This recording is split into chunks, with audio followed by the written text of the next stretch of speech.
সম্মানিত ভিউয়ার আসসালামু আলাইকুম। এমওডিসি সৈনিক পদে বাংলাদেশ সেনাবাহিনীতে যে সার্কুলারটি হয়েছে, আজকে আপনাদেরকে দেখাবো খুব সহজেই এই সেনাবাহিনী এমওডিসি সৈনিক পদে কিভাবে আপনি অনলাইনে আবেদন করবেন।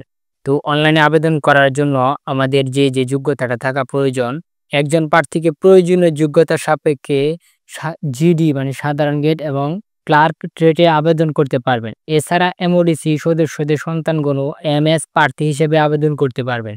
সকল ক্ষেত্রে অনলাইনের মাধ্যমে আবেদন করতে হবে। প্রতি আবেদনের অনুকূলে সর্বমোট ৩০০ টাকা ভর্তি ফি বাবদ ২০০ এবং অনলাইন রেজিস্ট্রেশন ফি বাবদ ১০০ টাকা পরিশোধ করতে হবে। একজন প্রার্থীকে যে যোগ্যতাগুলো থাকতে হবে, বয়স ২ নভেম্বর ২০২৫ তারিখে বয়স সর্বনিম্ন ১৭ থেকে এবং সর্বোচ্চ ২৫ বছরের মধ্যে হতে হবে। তার মানে যাদের বয়স ১-১-২০০২ এবং ১-১-২০০৮ এর ভিতরে সবাই আবেদন করতে পারবেন। এসএসসি পাস থাকলে চলবে। এবং দ্বিতীয় হচ্ছে শিক্ষাগত যোগ্যতা সাধারণ গ্রেড এসএসসি সমমান পরীক্ষায় ন্যূনতম 2 পয়েন্ট পেয়ে উত্তীর্ণ। করণিক থ্রেড মানে ক্লার্কে এসএসসি সমমান পরীক্ষায় ন্যূনতম 3 পয়েন্ট পেয়ে উত্তীর্ণ। উচ্চতা 5 ফুট 6 ইঞ্চি এবং ক্ষুদ্র নিগোষ্ঠীর জন্য 5 ফুট 4 ইঞ্চি। ওজন 39.90 কেজি মানে 50 কেজি। বুকের মাপ 30 এবং 32 ইঞ্চি। চোখের মাপ 6/6। স্বাস্থ্য পরীক্ষায় সুস্বাস্থ্যের অধিকারী। সাঁতার অবশ্যই সবাইকে সাঁতার জানতে হবে। বৈবাহিক অবস্থা অবিবাহিত এবং তালাকপ্রাপ্ত বা অন্য কোনো ঝামেলা থাকলে আবেদন করতে পারবেন না। অনলাইনে আবেদন করার জন্য আমাদেরকে যে কাজটি করতে হবে, আমাদেরকে এমওডিসির যে ট্যাপের মাধ্যমে অনলাইনে আবেদনের নিয়মাবলী। তো অন্যান্য সময় এমওডিসির যে আবেদনটা করা হতো এটা টেলিটকের মাধ্যমে করা যেত, কিন্তু এইবার একটু ডিফিকাল্ট করে ফেলছেন সেনাবাহিনীর মাধ্যমে। ট্যাপের মাধ্যমে করতে হবে। তো ট্যাপের মাধ্যমে আবেদন করার জন্য প্রথমে আমাদেরকে এই http://tabd.com লিঙ্কে প্রবেশ করতে হবে। তো এই লিঙ্কে প্রবেশ করার জন্য আমরা প্রথমে কি করব, ক্রোমে ক্লিক করব। ক্রোমে ক্লিক করার পর আমরা ক্রোমে যাব এবং সরাসরি ক্রোমে ক্লিক করার পর আমরা এখানে লিখব এমওডিসি লিখলেই এমওডিসি tabd.com লেখাটি চলে আসবে। আমরা এটাতে ক্লিক করলাম। এমওডিসি এর লিঙ্কে ক্লিক করার পরে আমাদেরকে ট্যাবের যে ওয়েলকাম জব পোর্টালে আমাদেরকে নিয়ে আসবে। নিয়ে আসার পরে আমাদের এখানে একটি বাটন দেখতে পাচ্ছি, আমরা এখানে ব্রাউজ জব, আমরা ব্রাউজ জবে ক্লিক করব। ব্রাউজ জবে ক্লিক করার সাথে সাথে আমরা দেখতে পারবো যে এমওডিসি সৈনিক রিক্রুটমেন্ট 2025 নামে একটি জব অ্যাভেলেবল আছে। ভিউটিতে ক্লিক করলে আমরা এখানে দুইটি ট্রেড দেখতে পাচ্ছি, ক্লার্ক এবং জেনারেল ট্রেড। তো আপনারা দুইটি ট্রেডে আবেদন করতে পারবেন। তো যারা ক্লার্কে ক্লিক করবেন এখানে অ্যাপ্লাই ক্লিক করবেন, যারা জেনারেল ডিউটিতে ক্লিক করবেন এখানে ক্লিক করবেন। তো আমরা জেনারেল ডিউটিতে ক্লিক করলাম এবং আবার নিউ অ্যাপ্লিকেশনে ক্লিক করলাম। নিউ অ্যাপ্লিকেশনে ক্লিক করার পরে আমরা এখানে আবার ট্রেডটা সিলেক্ট করতে হবে। তো আমরা এখানে জেনারেল ডিউটি সিলেক্ট করে অ্যাপ্লাই নিউ অ্যাপ্লিকেন্টে ক্লিক করলাম। অ্যাপ্লাই নিউ এয়ারপ্লেনটা ক্লিক করার পরে প্রথমে আপনাদের যে কাজটি করতে হবে, এই আবেদন ফর্মের মধ্যে ডিস্ট্রিক্ট সিলেক্ট করে দেবে। তো আমরা এখান থেকে একটা ডিস্ট্রিক্ট সিলেক্ট করতাম, যার যে কাঙ্ক্ষিত ডিস্ট্রিক্ট, এই ডিস্ট্রিক্টটা এখান থেকে সিলেক্ট করবেন। সিলেক্ট করার পরে দ্বিতীয়ত হচ্ছে আপনার নামটা এখানে ইংরেজিতে লিখতে হবে, ক্যাপিটাল লেটারে এখানে ফিল আপ করতে হবে। এখানে একটি নাম দিতে হবে আপনার নাম, এবং এই নামটি আপনার বাংলা নামটি লিখতে হবে। আপনার আইডি কার্ড অনুযায়ী আপনার বাংলা নাম এখানে লিখবেন এবং ফাদার্স নেম আপনার সার্টিফিকেট অনুযায়ী আপনার বাবার নামটা এখানে লিখবেন এবং মাদার্স নেম আপনার সার্টিফিকেট অনুযায়ী লিখবেন। পিতার নাম আপনার জন্ম নিবন্ধন অথবা আইডি কার্ড অনুযায়ী এখানে লিখবেন। মাতার নাম আপনার জন্ম নিবন্ধন অথবা আইডি কার্ড অনুযায়ী লিখবেন এবং পিতার এনআইডি নাম্বার এখানে আপনার মাতার এনআইডি নাম্বার বসাইতে হবে। পরে এখানে যদি আপনাদের পিতামাতার পাসপোর্ট নাম্বার থাকে তাহলে বসাবেন, আর নয়তো এই ঘরে কোনো কিছু করতে হবে না। তো ফাদার স্ট্যাটাস এখানে আপনার বাবা যদি জীবিত থাকে তাহলে এলাইভ এবং মৃত থাকলে ডিসকেসটা সিলেক্ট করে দিবেন। মায়ের বেলায়ও ঠিক হবো এটাই। আপনার ডেট অফ বার্থ এখানে আপনার জন্ম তারিখটা সিলেক্ট করতে হবে। আপনার জন্ম তারিখ এখানে সিলেক্ট করবেন। জন্ম তারিখটা সিলেক্ট করার পরে এখানে আপনার জন্ম সাল, জন্ম মাস এবং এখান থেকে তারিখটা সিলেক্ট করবেন। তারিখটা সিলেক্ট করার পরে ন্যাশনালিটি বাংলাদেশি এবং রিলিজিয়াস ইসলাম অথবা আপনি যে ধর্মের থাকেন এখানে একটা ধর্ম সিলেক্ট করবেন। জেন্ডার মেল এখানে শুধু পুরুষরাই আবেদন করতে পারে, মহিলারা আবেদন করতে পারবে না। এখানে আপনার এনআইডি কার্ডের নাম্বারটা এখানে বসাইতে হবে এবং এখানে আপনার বার্থ রেজিস্ট্রেশন নাম্বার যদি থাকে তাহলে যে কোনো একটা বসালেই চলবে। তো আপনারা যে কোনো একটা এখানে বসাবেন। বসানোর পরে আপনার উচ্চতা দিতে হবে। এখানে উচ্চতা ৫ ফুট এবং এখানে আপনার ৬ অথবা ৭ যার যে উচ্চতা থাকে সেটা এখানে বসাবেন। ওয়েট, ওয়েট এখানে আপনার নিম্নে ৫০ কেজির উপরে হইতে হবে।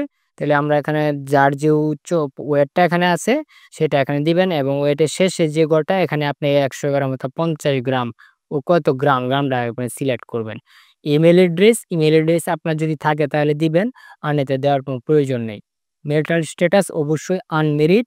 মোবাইল নাম্বার, হ্যাঁ, এই জিনিসটা খুব গুরুত্বপূর্ণ। আপনার মোবাইল নাম্বারটা খুব ভালোভাবে এখানে বসাবেন। আপনার মোবাইল নাম্বারটা অবশ্যই কনফার্ম মোবাইল নাম্বার। ২ টি জায়গায় একই মোবাইল নাম্বার হুবহু লিখবেন। লেখার পরে আপনি নিচে আসবেন ফটো। ফটো সেকশনে দেওয়া আছে যে ফটোর সাইজ মিনিমাম ১০০ কেবি এবং ফটোর সাইজটা হবে ৩০০ by ৩০০ pixel. ৩০০ by ৩০০ pixel square. এখানে আপনার একটা ৩০০ বাই ৩০০ আমরা এখান থেকে ৩০০ বাই ৩০০ পিক্সেলের একটা ছবি আমরা এখান থেকে এভাবে ৩০০ বাই ৩০০ পিক্সেল একটা সিলেক্ট করবেন।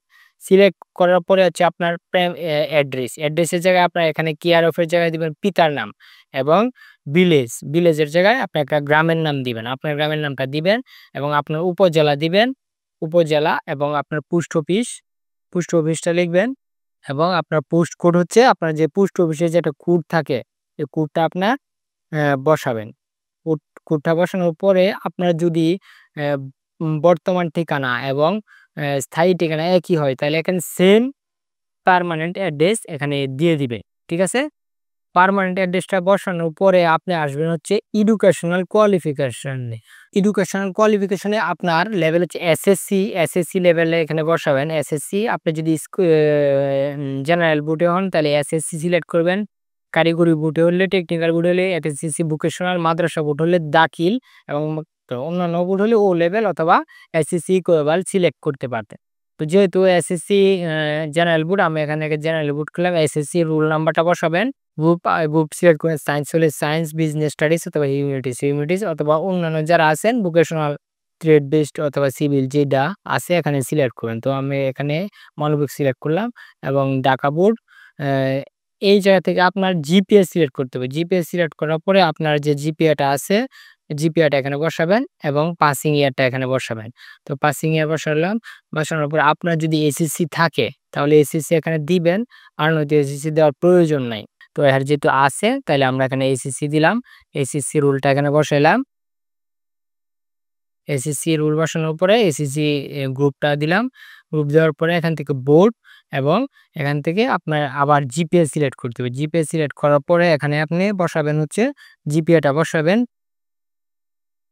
জিপিএ বসানোর পরে আপনি আবার এখান থেকে পাসিং ইয়ার সিলেক্ট করবেন। পাসিং ইয়ার সিলেক্ট করার পরে এই যে এখানে আছে আদার্স ইনফরমেশন, অন্যান্য তথ্য। আদার ইনফরমেশনের মধ্যে আপনি বসাবেন এগুলো হচ্ছে আপনার যে তথ্যগুলো আছে ইতিপূর্বে আপনি কোনো অপরাধের দায়ী ফৌজদারি মামলায় সাজাপ্রাপ্ত হয়েছেন কিনা, মানে আপনার নামে মামলা আছে কিনা, আপনি জেল খাটছেন কিনা, এরকম হলে আপনি চাকরি আবেদন করতে পারবেন। তো এগুলো নো দিবেন। ইতিপূর্বে আপনি কোনো সরকারি চাকরি করেছেন কিনা এটাও নো, এটাও নো, এটাও নো। ইতিপূর্বে আপনি বিআরটিইউ কর্তৃক পরীক্ষায় নির্বাচিত হয়ে সেনাবাহিনীর কোনো প্রশিক্ষণ সেন্টারে প্রশিক্ষণ নিয়েছেন কিনা, এটা হচ্ছে আপনার মানে যারা ক্যান্টনমেন্টে অথবা সেনানিবাসের যে ট্রেনিংগুলো আছে এগুলো যদি যারা করে এগুলা এখানে বসাবেন। যদি করেন তাহলে ইয়েস দিবেন, আর তো নো দিবেন। তো আমি নো দিয়ে দিচ্ছি। এই যে ডিক্লারেশনগুলা আপনি সৈনিক পদে ভর্তির ক্ষেত্রে আর্থিক লেনদেনে জড়িত হওয়া বা দালাল সম্পৃক্ত হওয়া, দণ্ডনীয় অপরাধ, এই যে তাদের যে অঙ্গীকারগুলা এগুলোতে আপনি ইয়েস দিয়ে দিবেন। ইয়েস এবং এটাও ইয়েস।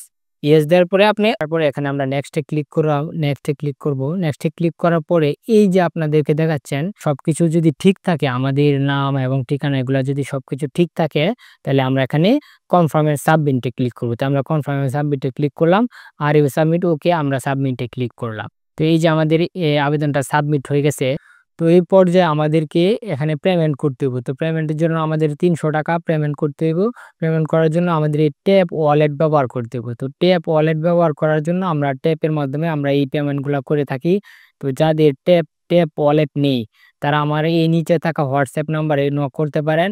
হোয়াটসঅ্যাপ নাম্বারে নক করলে আমি আপনাদের এই পেমেন্টটা করে দিব। তো আপনারা যদি চান আপনারা আমার মাধ্যমে আবেদন করিয়ে এবং এই পেমেন্টটা করতে পারেন। তো ধন্যবাদ। আজকের মতো এই পর্যন্ত হইলো। যারা আমার এই ভিডিওটা দেখে উপকৃত হয়েছেন, আপনারা দয়া করে আমার চ্যানেলটা সাবস্ক্রাইব করবেন। ধন্যবাদ সবাইকে।